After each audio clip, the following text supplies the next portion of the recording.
एक समय की बात है। एक गांव में एक ब्राह्मण दंपति रहते थे। उनकी कोई संतान नहीं थी। इस बात से दोनों बहुत उदास रहते थे। ब्राह्मण गणेश जी का परम भक्त था। ब्राह्मण गणेश जी की खूब सेवा किया करता था और ब्राह्मणी से यही कहता कि गणेश जी एक दिन सब ठीक कर देंगे। एक दिन ब्राह्मण को कुछ काम पड़ गया। उसको एक हफ्ते के लिए गांव से बाहर जाना था। किशोरी, मुझे कुछ काम से शहर जाना है।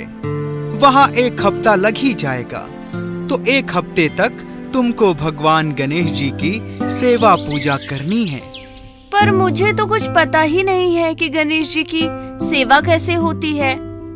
तुम्हें कुछ नहीं करना, केवल गणेश जी की मूर्ति को स्नान कराना है, उन्हें दिया दिखाना है और उनको भोजन का भोग लगाना है और भोग लगाने के बाद ही तुमको भोजन करना है। समझ गई? हाँ, समझ गई।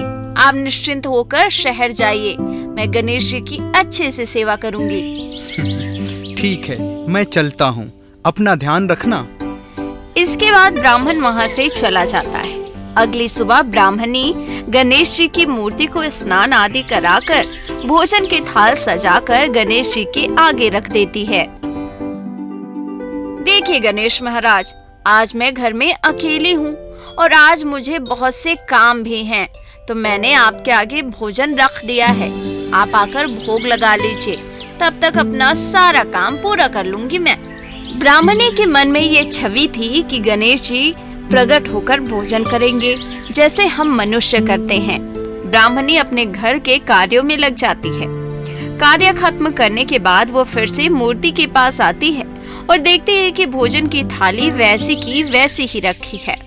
अरे गणेश जी, क्या भोजन में कोई कमी है? आपने तो एक अन्न का दाना भी नहीं खाया। मेरी पूजा में कोई कमी रह गई थी क्या प्रभु? अगर ऐसा है तो बता दीजिए, लेकिन भोजन ग्रहण कर लीजिए। देखिए, यदि आप भोजन ग्रहण नहीं करेंगे तो मैं भी भोजन नहीं करूंगी। इसके बाद ब्राह्मणी जिद कर गणेश जी की मूर्ति के आगे बैठ जाती है। सुबह से शाम हो जाती है। ब्राह्मणी भूखी प्यासी गणेश जी की मूर्ति के आगे बैठी रहती है। ये मेरी भक्त बड़ी भोली है, मुझे इसे दर्शन देने होंगे, अन्यथा ये भूखी रह जाएगी। गणेश जी बाल रूप धारण करते हैं और ब्राह्मणी के आगे मूर्ति में से प्रकट हो जाते हैं। ब्राह्मणी अपने सामने भगवान गणेश को देखकर बहुत खुश होती है। प्रभु आप आ गए।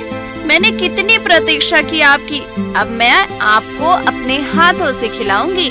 इसके बाद ब्राह्मणी भगवान गणेश को अपने हाथों से भोग खिलाती है। भगवान गणेश भी बालक की भांति ब्राह्मणी के हाथों से खाना खाते हैं। अब ये हर रोज का हो गया था। रोज ब्राह्मणी स्नान करके गणेश जी के लिए भोजन बनाया करती थी। गणेश जी बालक के रूप में आते थे और ब्राह्मणी अपने हाथों से उन्हें भोजन खिलाती। देखते देखते एक हफ्ते गुजर गए। ब्राह्मण शहर से घर वापस आ गया। किशोरी, मेरे ना रहने पर तुमने गणेश महाराज की सेवा अच्छे से की थी ना? हाँ, बहुत अच्छे से की थी। उन्हें तो मेरे हाथों से खाना खाना बहुत पसंद था।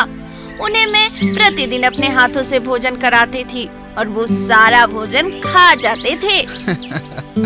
ओहो किशोरी, तुम तो ऐसी बातें कर रही हो जैसे साक्षात गणेश महाराज तुम्हारे हाथों से ही खाना खाते थे। हाँ, यही बात है। गणेश महाराज मेरे हाथों से भोजन करते थे। अच्छा, अगर आपको विश्वास ना हो तो कल सुबह आप छिप कर देख लेना। अगली सुबह ब्राह्मणी स्नान करके रोजाना की तरह भगवान गणेश को भोग लगा रही थी और ब्राह्मण ये सब खिड़की से छिपकर देख रहा होता है। तभी भगवान गणेश बाल रूप में प्रकट होते हैं और ब्राह्मणी के हाथों से भोजन करने लगते हैं। ये देख ब्राह्मण चकित रह जाता है। वो भागता हुआ घर में जाता है और गणेश जी के चरणों में गिर पड़ता है।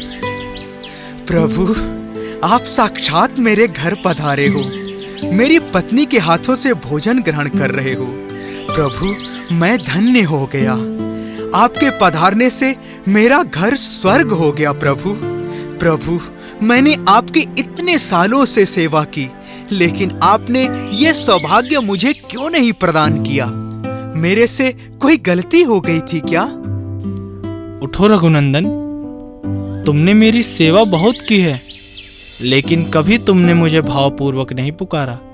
लेकिन ब्राह्मणी की भक्ति में भाव था, इसलिए मैंने ब्राह्मणी को दर्शन दिए।